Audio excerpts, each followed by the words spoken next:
Song of Lawino Acholi. W. or Pa Lawino is an epic poem written by Ugandan poet Okot.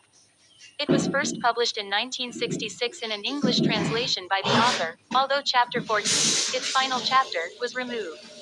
It was quickly translated into other languages. Citation needed: the complete poem in the original Acholi Ruo language was published later in 1969. Taban Lo Leong published an English translation of chapter 14 in 1993 as well as a new translation of the entire poem in 2001 as the defense of Lawino.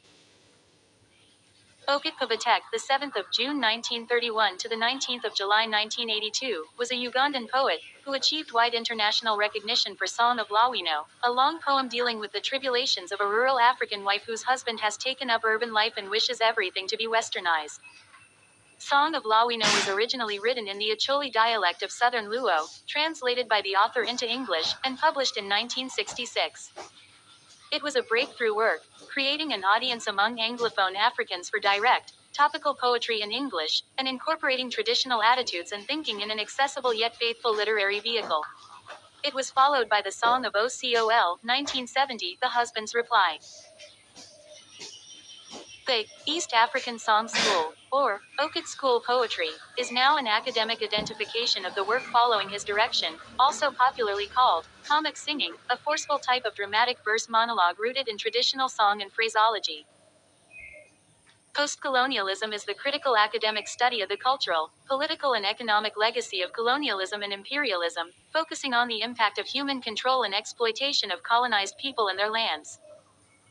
The field started to emerge in the 1960s, as scholars from previously colonized countries began publishing on the lingering effects of colonialism, developing a critical theory analysis of the history, culture, literature, and discourse of usually European imperial power. As an epistemology, i.e., a study of knowledge, its nature, and verifiability, ethics, moral philosophy, and as a political science, i.e., in its concern with affairs of the citizenry, the field of postcolonialism addresses the matters that constitute the postcolonial identity of a decolonized people, which derives from 1. The colonizer's generation of cultural knowledge about the colonized people, and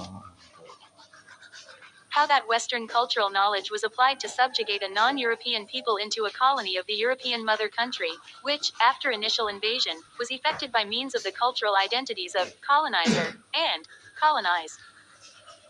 Postcolonialism is aimed at disempowering such theories, intellectual and linguistic, social and economic, by means of which colonialists perceive, understand, and know the world.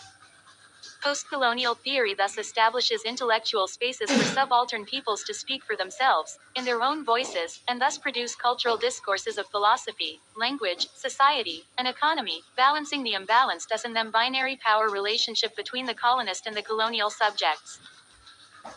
Song of Lawino has become one of the most widely read literary works originating from sub-Saharan Africa. It has also become culturally iconic within Africa, because of its scathing display of how African society was being destroyed by the colonization of Africa. Song of Lawino was originally written in rhyming couplets and had a regular meter. The poem is told from the point of view of Lawino in the first person. Pubatek published a follow-up poem in English, Song of Ocol, in 1970. 3. Summary. Song of Lawino, which is a narrative poem, describes how Lawino's husband, Ocol, the son of the tribal leader of their Acholi tribe, has taken another wife, Clementine, who is educated and acts European. Although Ocol's polygamy is accepted by society, and by Lawino herself, her description of his actions shows that he is shunning Lawino in favor of Clementine. Ocol is also said to be fascinated with the culture of the European colonialists. As an example of this, Lawino says Ocol no longer engages, or has any interest in, the ritualistic African dance but prefers the ballroom-style dances introduced by the colonizing Europeans.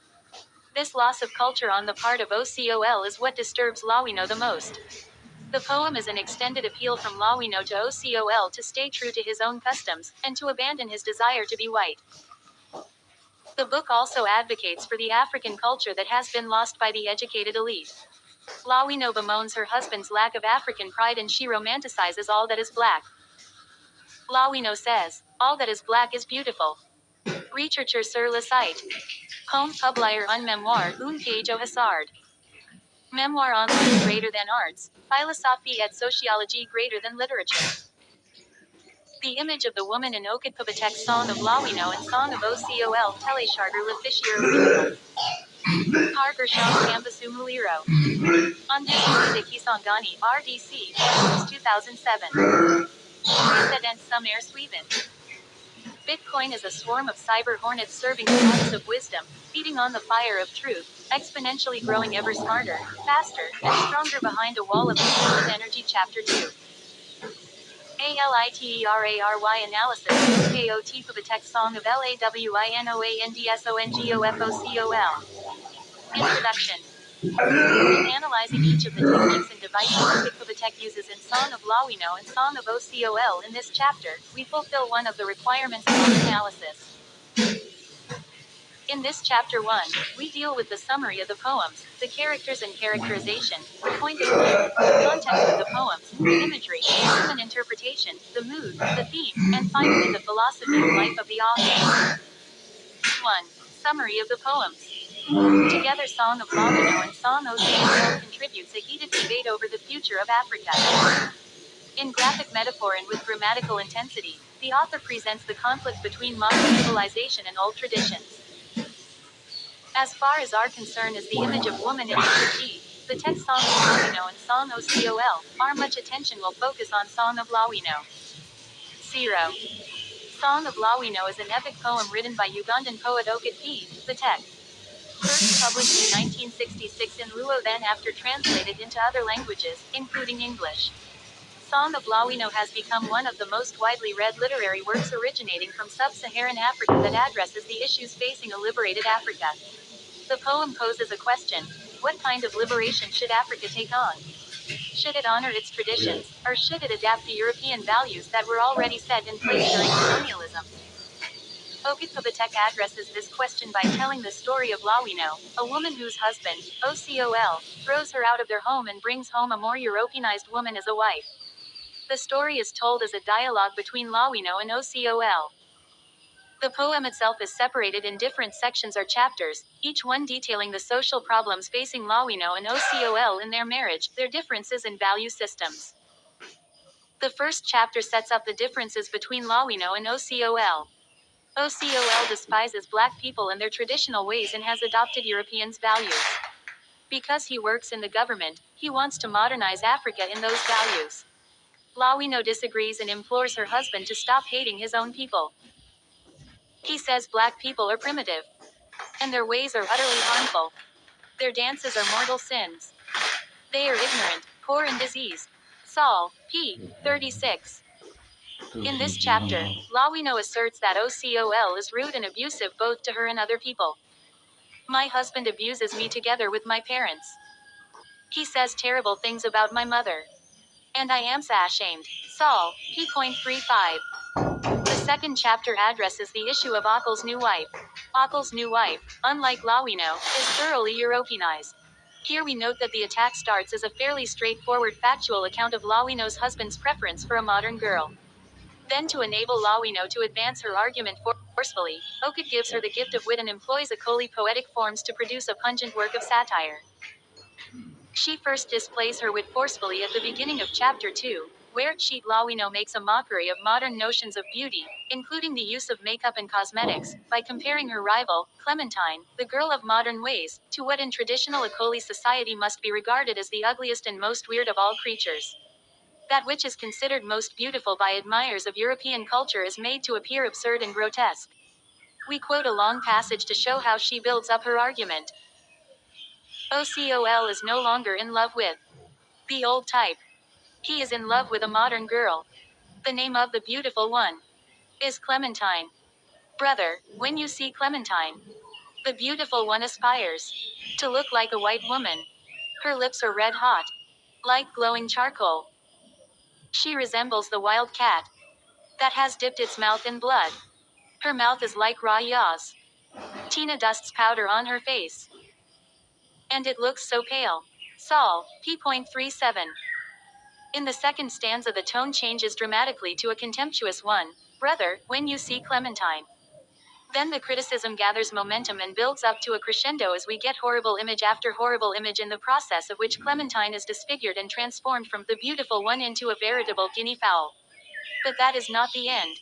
Before Lawino is done, she must demonstrate to us how she, Lawino, is possessed by strange ghosts which make it necessary for a whole ritual to be performed before she can recover. The smell of carbolic soap makes me sick, and the smell of powder provokes the ghosts in my head. It is then necessary to fetch a goat from my mother's brother. The sacrifice over, the ghost dance drum must sound, the ghost be laid, and my peace restored. Saul, p.37. In this chapter 2, Lawino is not unfair to Europeans. She is not trying to impose her set of beliefs on them.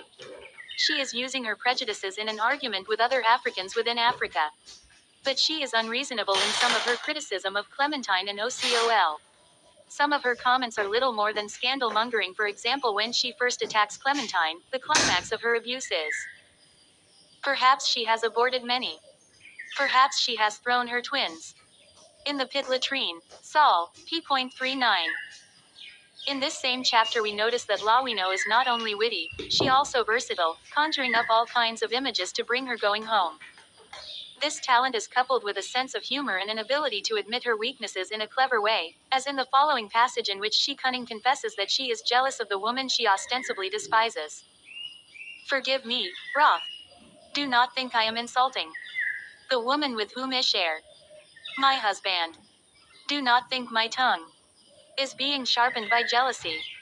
It is the sight of Tina that provokes sympathy from my heart. Saul, p.39. Then the truth comes out. I do not deny. I am a little jealous.